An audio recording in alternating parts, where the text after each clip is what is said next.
ప్రేక్షక మహాశైలకు నమస్కారం. ఈరోజు మన జీవన్నాటక కార్యక్రమానికి ఆంధ్ర రాష్ట్రం గర్వించే మహానటులు విచ్చేసి ఉన్నారు. ఆంధ్రుల అభిమాన పౌరాణిక రంగస్థల మహానటులు ఆచంట వెంకటరత్నం నాయుడు గారు జీవన్నాటక కార్యక్రమానికి స్వాగతం, సుస్వాగతం. తాండ్ర పాపారాయుడు పాత్ర మీద ఇంకా మీరు ఏ కోణాల్లోంచి దాన్ని అప్పటికున్న వెర్షన్కి మీరు ఇంప్రూవైజ్ చేశారు, దాన్ని డెవలప్ చేశారు? అవునండి. మల్లమాంబ అంటే ఆయనకి అమితమైన ప్రేమ, ఆ అమితమైన ప్రేమలు. ఎందుకంటే వాళ్ళిద్దరికి అక్క తమ్ముడు అనుబంధం ఉంది. అలాగే రంగరాయుడు మహావీరుడు పై బొబ్బిలి పోయి మీరు ఎప్పుడైనా వెళ్ళి ఉంటారు కదా, అక్కడ వాళ్ళు వేసుకున్న సామాన్లు మనం మొయ్యలేం, ఆ కత్తి ఎత్తలేం, ఈ వేసుకున్న కవచం ఎత్తలేం, వేసుకొని వాళ్ళు యుద్ధం చేశారు. ఎక్కడ ఊహించగలమా? ఇప్పటికి ఉన్నాయి. మరి అలాంటి ఎంత ఆలోచన అప్పటికి డెవలప్ అయి ఉంటుంది. అసలు వాళ్ళ దగ్గర అసలు ఎంత శక్తివంతులు వాళ్ళు. ఇంకో మాట కూడా చెప్తారు, అక్కడ ఆ ప్రాంతంలో భోజనానికి నువ్వులు పిండి నూనె పిండి నెయ్యి కింద వాళ్ళు పోసుకొని తినాలి. నువ్వులు కనుక పెండలేకపోతే ఆ అబ్బాయి గారు డిస్క్వాలిఫైడ్, భోజనానికి అనరు. ఇది కృష్ణదేవరాయల విషయంలో కూడా చెప్తారు. శ్రీకృష్ణదేవరాయలు కూడా నూనె పిండుకొని అది ఆయిల్తో అన్నం అదంతా కూడా వాళ్ళ power, energy, exposing of energy. అంత ఎనర్జెటిక్గా ఉండబట్టేవాళ్ళు. పరిపాలన, వ్యవహారం. కృష్ణదేవరాయలు కంటే ఈయన అదనంగా ఈయనకి సాహితీ సంపన్నుడు కనుక ఇది కీర్తి సంపాదించినటువంటి మహాచక్రవర్తి. సార్, ఇప్పుడు మీరు స్వాతంత్రానికి ముందు ఉన్నటువంటి వ్యక్తులు, అంటే అంత ముందు తరం వాళ్ళు, కొంచెం మాకు తెలియదు, చిన్నపిల్లలు.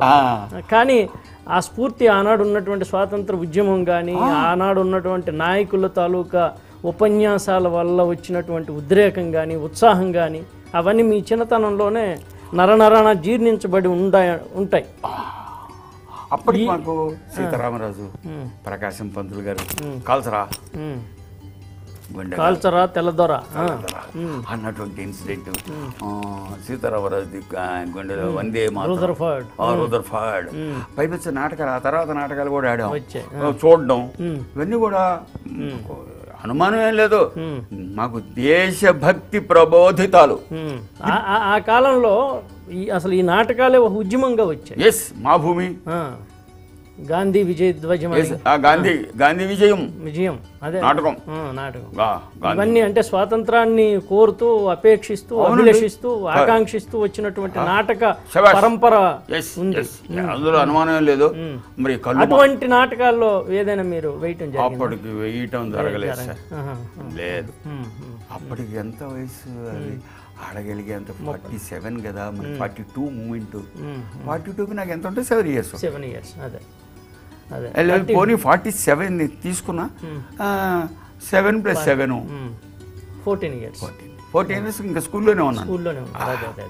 కానీ మీరు అంటే ఇప్పుడు పాపారాయుడు లాంటి పాత్ర వేసేటప్పుడు ఆ చిన్నప్పుడు మీలో ఇంకినటువంటి, నాటుకున్నటువంటి స్వాతంత్ర భావజాలం ఏదైతే ఉందో అది మీకు ప్రేరణగా పనిచేసి ఉంటుందని. పనిచేయకపోతే ఈ డైలాగ్ వేయండి అంటున్నాను. ఆ తర్వాత ఎప్పుడు ఆ నాటకం ఆడే నాటికి నా ఉన్న వయసుకి, ఆనాడు పాపారాయుడు బహుశా 50 + 40 100 years క్రితం సంగతి డైలాగు మనం ఊహించి చెప్పారు. అదే నేను అంటున్నది. అదే అంటే మీకు ఆ భావజాలం ఉంది, ప్రేరణ ఉంది, ఆ స్వాతంత్ర కాంక్ష ఉంది. మాకు హై స్కూల్లో కూడా మాక్ పార్లమెంట్ అని పెట్టేవాళ్ళు. స్టూడెంట్స్ని పెట్టేసి ఒకటి ప్రైమ్ మినిస్టర్, ఒకటి హోమ్ మినిస్టర్, ఒకటి ఇంకో మినిస్టర్, ఎమ్మెల్యేలు, మాక్ పార్లమెంట్. అంటే స్వాతంత్రం వచ్చినట్టయితే మనల్ని మనం పరిపాలించుకుంటామని నిరూపణ చేయటానికి. ఆ మాక్ పార్లమెంట్లో నేను హోమ్ మినిస్టర్గా కుర్రాడిని. అద్భుతం. నేను ఇంటికి వెళ్ళిపోయి నేను హోమ్ మినిస్టర్ అంటే నీకు బాగుందా అనేవాళ్ళు. మనకి అబ్బాయి స్కూల్లో హోమ్ మినిస్టర్ కదా హోదా. అట్లా ఒక ఆలోచన మనిషిని ప్రేరణ అవును, అది సంగతి.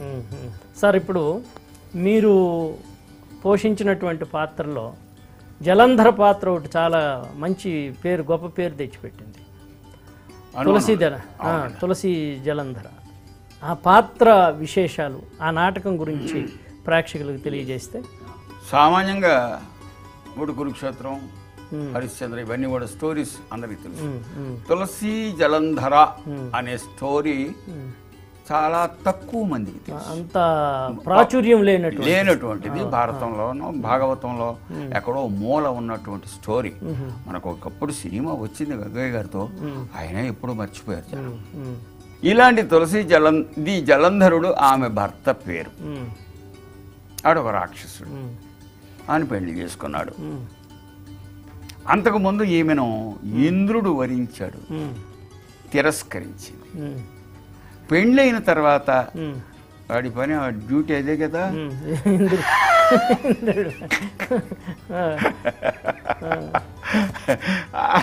వాళ్ళిద్దరూ పెండ్లి చెడగొట్టాలని సరిగ్గా ఆమెకి పూలమాల మెడలో వెయ్యబోయే సమయంలో ఇంద్రుడు దానిని పాముల అందులో ఉండటం, అది చూడటం, ఆమె కింద పడేయటం.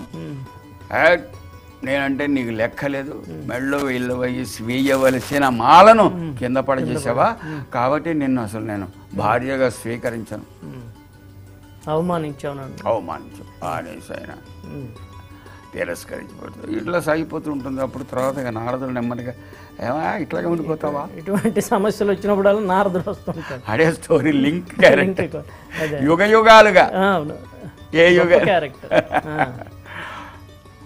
ఏమంటావు అన్నాడు. చేస్తే ఇష్టం లేకపోతే ఇంకో దాన్ని అమ్మాయిని చేసుకో. ఏంటి చేసుకో అంటావా, నాకు తగిన అమ్మాయి దొరకాలి కదా. అవును, నీకు తగిన అమ్మాయి ఉందా అన్నాడు. ఉంది. ఎవరంటాడంటే పార్వతి. అటు పెట్టేసాడు. ఏంటా మా గురువు గారు, నేను తపస్సు చేశాను, ఆయన దగ్గర వరాలు అవన్నీ మామూలే. మరి ఇప్పుడు అంత అందగత్తే ఇంకెవరు, అందగత్తే పవర్ఫుల్. అడగమంటావా, అడగవయ్యా, అడగమంటావా ఏంటి అంటే, వీడు మళ్ళీ కైలాసానికి వెళ్ళి, ఏంట్రా వచ్చావు, ఏంటి సంగతి, ఏం లేదు మ్యాచ్ కోసం చాలా. ఆమె కూడా, ఏం నాయనా ఇటు వచ్చావు, ఏంటి వచ్చావు మా, ఏంటి అసలు నీ జీవితం ఏంటి అసలు, ఏంటి ఇంత అద్దగత్తెవు నువ్వు, ఈ పాములయంతో బూడిదయంతో ఉంటావా, నీ వయసు అంతా అయిపోతుంది, ఏంట్రా పిచ్చావు నెక్కిందా,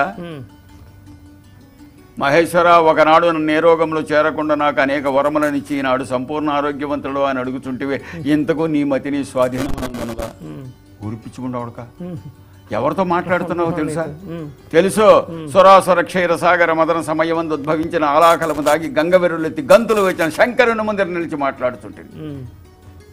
ఏంటంటే నాకు భార్య కావాలంటే, భార్య ఉంది కదా, వద్దు అది, సరే భార్య కావాలంటే వెతుక్కోవడం అంటే ఇక్కడే ఉంది, ఎవరంటే పార్వతి. పార్వతి వెంటబడ్డాం, వాళ్ళిద్దరు వెళ్ళిపోతారు. ఈ సందర్భంలో మొట్టమొదటి వీడు తపస్సుకి వెళ్తాడు.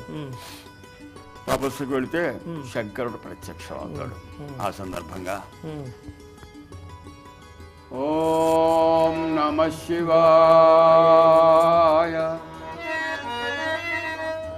ఓం నమః శివాయ, శ్రీ రజతాద్రివాస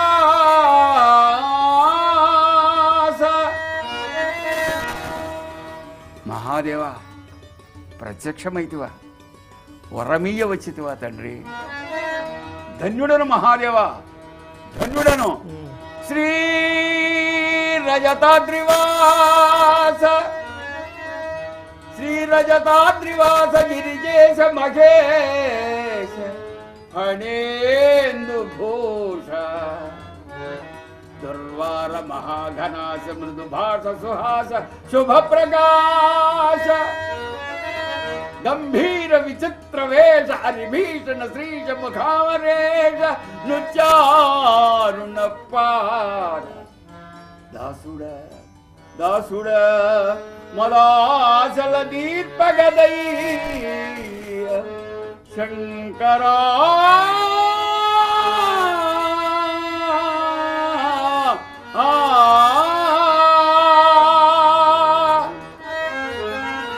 జయ జయ మహాదేవ శంభో హరా శంకర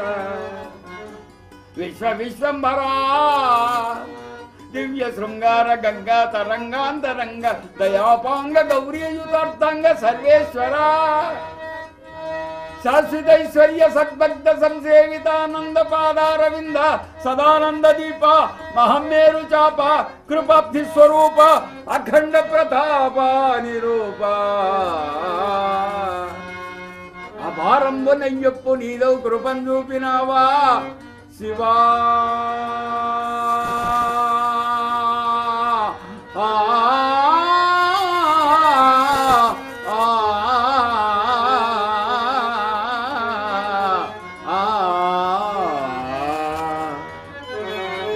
అన్నపానీయముల్మాని ప్రాణావశేషుండనే దుర్గమారణ్యమే స్వర్గమంతున్మదిన్ నమ్మి సేవింప ఇన్నాళ్ళగేదించినావా ననుంబ్రోవదేవ అనంత ప్రభావ నమస్తే నమస్తే నమః ప్రభో శూలపాణి విభో విశ్వనాథ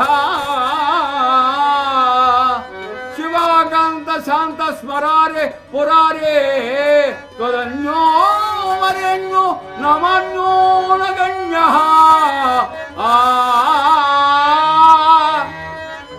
శ్మశానే శయానాం మఖస్థానవాసం శరీరం గజానాం సదా చర్మవేష్టం పిశాచం నిశోచం పశూనాం ప్రతిష్టం భజే నీలకంఠం భజే పార్వతీశం